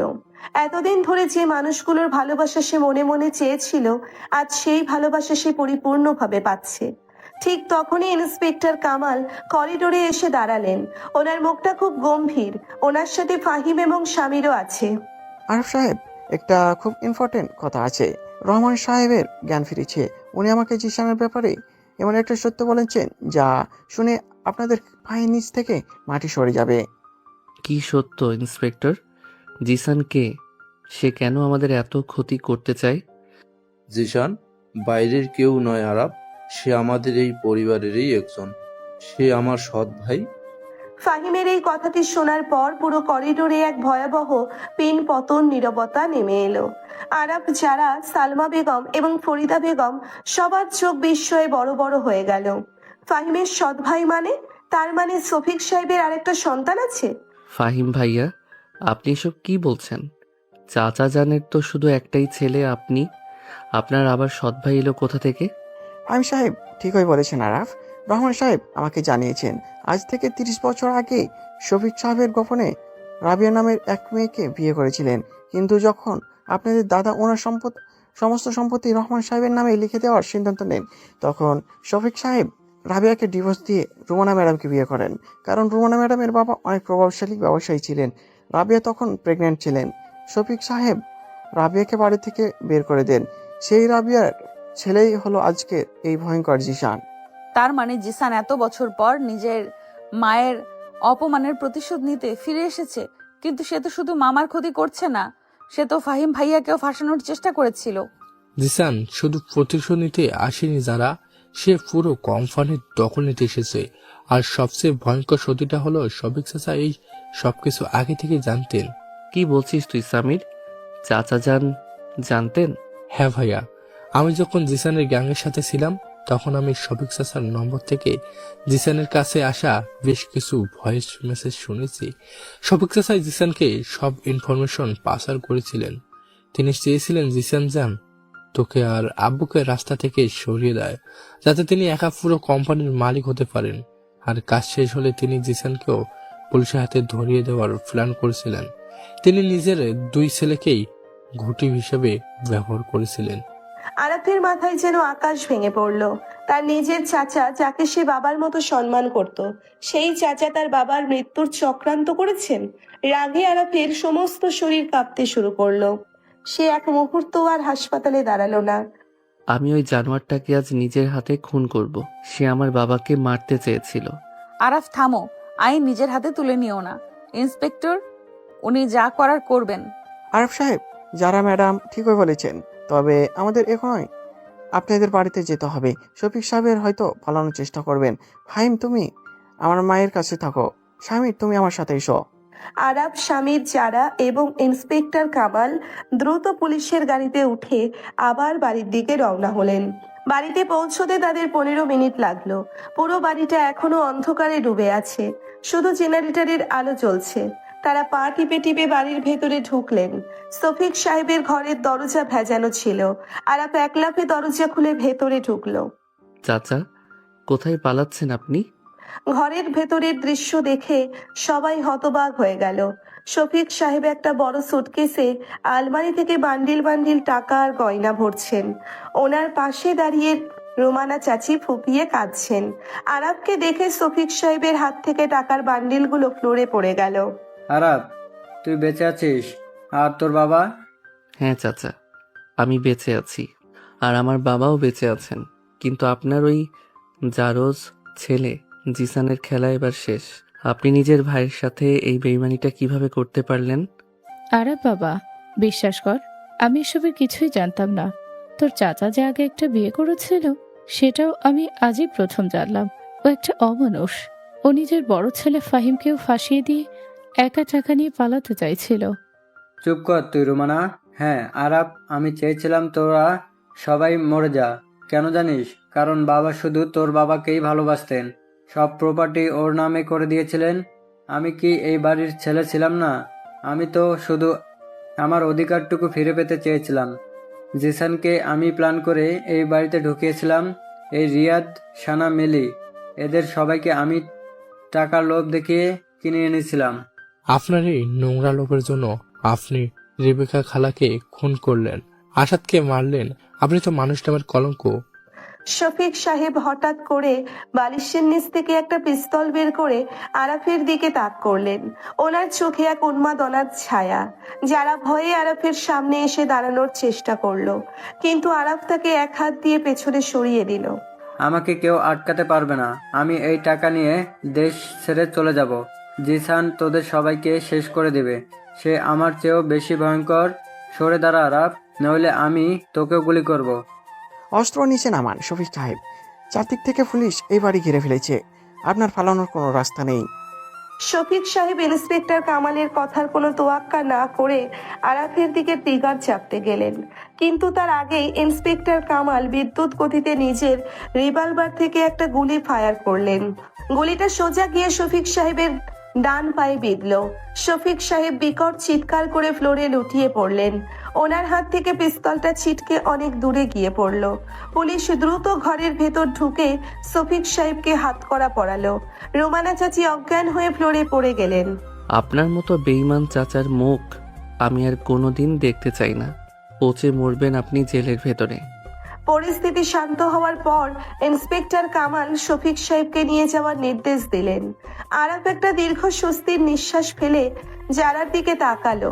যারা মুচকি হেসে আরাফের হাতটা ধরলো, যেন একটা দীর্ঘ ঝড়ের রাত অবশেষে কেটে গিয়ে ভোরের আলো ফুটতে শুরু করেছে। কিন্তু এই স্বস্তি বেশিক্ষণ স্থায়ী হলো না।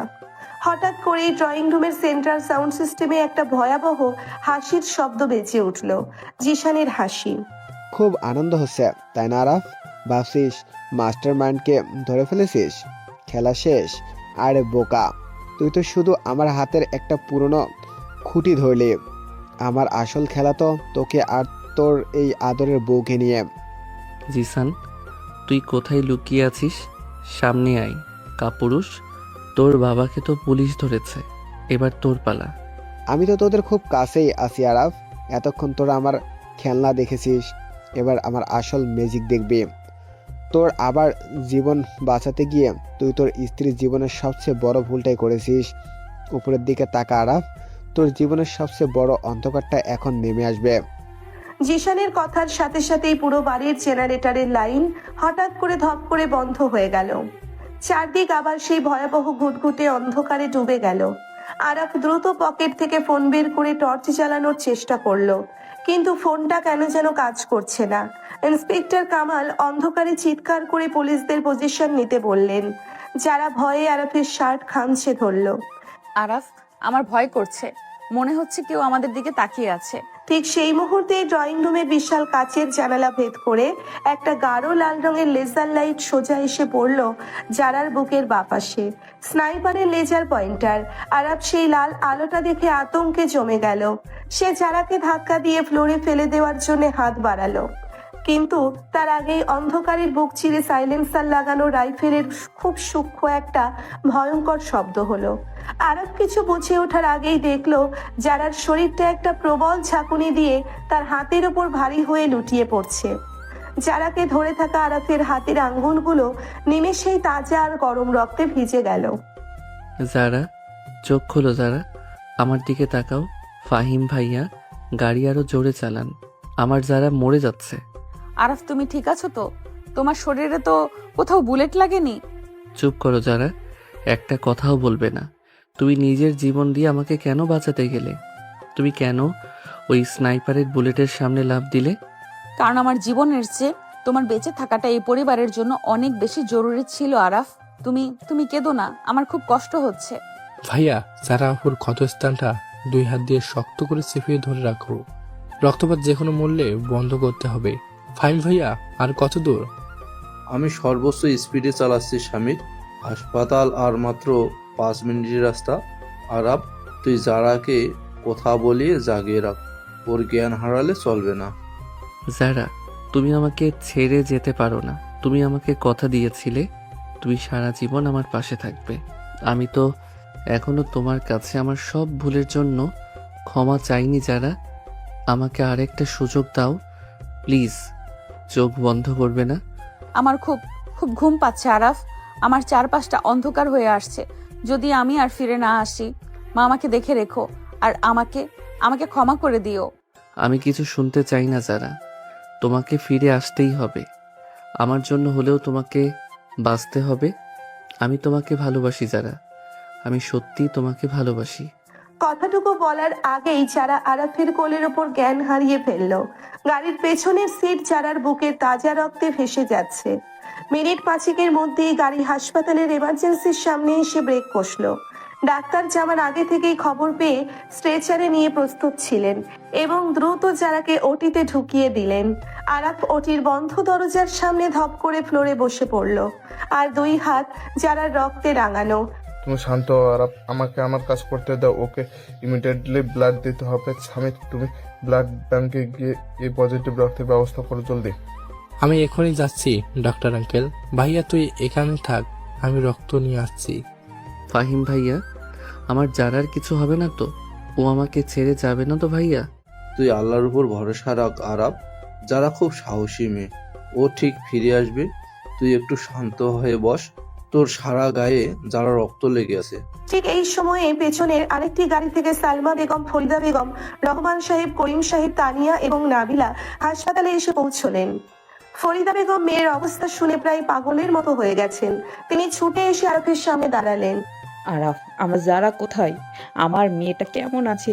তুই তো বললি ওর গায়ে একটা আঁচড়ও লাগতে দিবি না, তাহলে আজ আমার মেয়েটা ওটির ভেতরে মৃত্যুর সাথে লড়াই করছে কেন?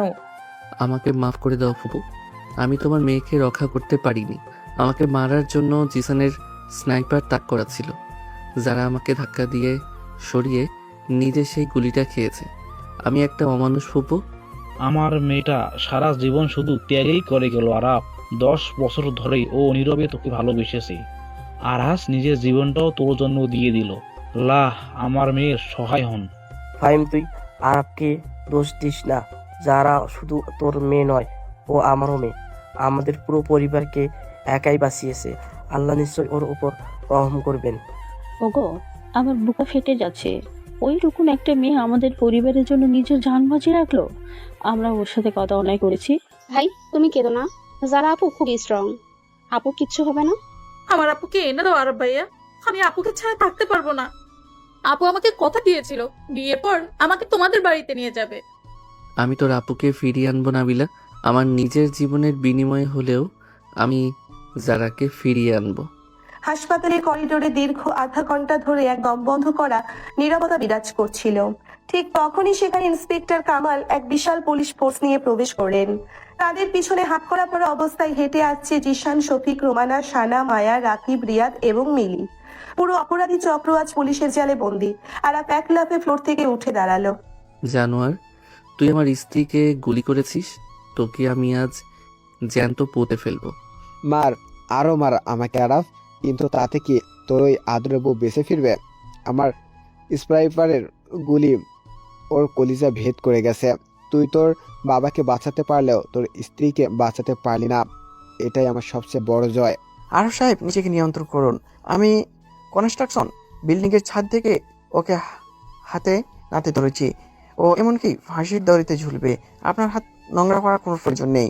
তুই খুব বড় জয় পেয়েছিস বলে ভাবছিস জিশান? তোর সব পরিকল্পনা তো আমরা ভেস্তে দিয়েছি। তোর বাবা শফিক সাহেব এখন পুলিশ কাস্টাডিতে। তোর এই টাকার লোভী সঙ্গীরা সবাই আজ তোর সাথে এই একই দড়িতে বাঁধা। তোরা কি ভাবছিস মায়া আর রাকিব তোদের প্রপার্টির কাগজ নিয়ে পালিয়ে গেছে? তোদের কোম্পানি এখন আমার পকেটে। ভুল ভাবছিস জিশান। মায়া আর রকিব এয়ারপোর্ট ইমিগ্রেশন পার হওয়ার আগে আমাদের স্পেশাল ফোর্সের হাতে ধরা পড়েছে। তোমার বাবা শফিক সাহেব নিজের পিঠ বাঁচাতে তোমার সব সত্যি পুলিশের কাছে বলে দিয়েছে। সানা, মিলি আর রিয়াদ তো আগে থেকেই জেলের ভাত খাচ্ছে। তোমার পুরো গ্যাং এখনই শেষ। আরাফ, আমাকে ক্ষমা করে দাও। আমি রিয়াদের কথায় আর প্রপার্টির লোভে পড়ে এই কাজ করেছি। আমাকে পুলিশের হাত থেকে বাঁচাও আরাফ। আমি আর কোনো দিন তোমাদের সামনে আসব না। তোর মতো লোভী মেয়ের এই সমাজে বেঁচে থাকার কোনো অধিকার নেই মায়া। তুই আমার বাবার সম্পত্তি চেয়েছিলি, আর বিনিময়ে আমি আমার বন্ধু আর আমার ভালোবাসাকে হারাতে বসেছি। তোর মুখ দেখলেও আমার এখন ঘৃণা হয়। তুই জিতে গেলি আরাফ, কিন্তু জিসান ভাই ঠিকই তোকে শেষ করে দিবে। আমরা জেলে গেলেও আমাদের লোক তোদের ছাড়বে না। তোর মতো বেইমান বন্ধুর মুখে এত বড় কথা মানায় না রিয়াদ। তোর 10 বছরের বন্ধুত্বের এই কি প্রতিদিন ছিল? তোর ওই গ্যাংয়ের ফাঁসি আমরা নিজের চোখে দেখবো। রিয়াদ আমাকে ভালোবাসার মিথ্যা নাটক করে যে আমার রাখতে বাধ্য করেছিল তানিয়া। আমি খুন খারাপের ব্যাপারে সত্যি কিছুই জানতাম না। আমাকে মাফ করে দে। তুই একটা বিশ্বাসঘাতক মিলি। তুই আমার বেস্ট ফ্রেন্ড হয়ে আমাদের সাথে এই কাজ করলি। যারা আপু আজ তোর জন্য মৃত্যুর সাথে লড়ছে। যারা কেমন আছে আরব? আমি নিজের বোনের এই ক্ষতি চাইনি। আমি তো শুধু একটা টাকা চেয়েছিলাম। নিজের মুখে যারার নাম নিবি না সানা। তুই তোর টাকার জন্য নিজের বোনকেও বোমায় উড়িয়ে দিতে চেয়েছিলি। আজ থেকে তুই আমার মেয়ে নস, তুই আমার জন্য মরে গেছিস। ভাইজান, আমাকে জেলের হাত থেকে বাঁচান। আমি তো আপনার নিজের ছোট ভাই। জিসান আমাকে ইমোশনালি ব্ল্যাকমেল করে এই পথে এনে নামিয়েছিল। আমি আপনার কোম্পানির কোনো ক্ষতি চাইনি। আমার ভাই 20 বছর আগেই মারা গিয়েছে। শফিক, তুই শুধু টাকার একটা লোভী কুকুর। তুই নিজের ভাইয়ের বুকের উপর ছুরি মেরেছিস আর নিরীহ বউয়ের প্রাণ নিতে চেয়েছিস। তোর কোনো ক্ষমা নেই। সব দোষ এই শফিকের। আমি কিছু জানি না ভাইজান। আমি তো আপনাদের আপন চাচি।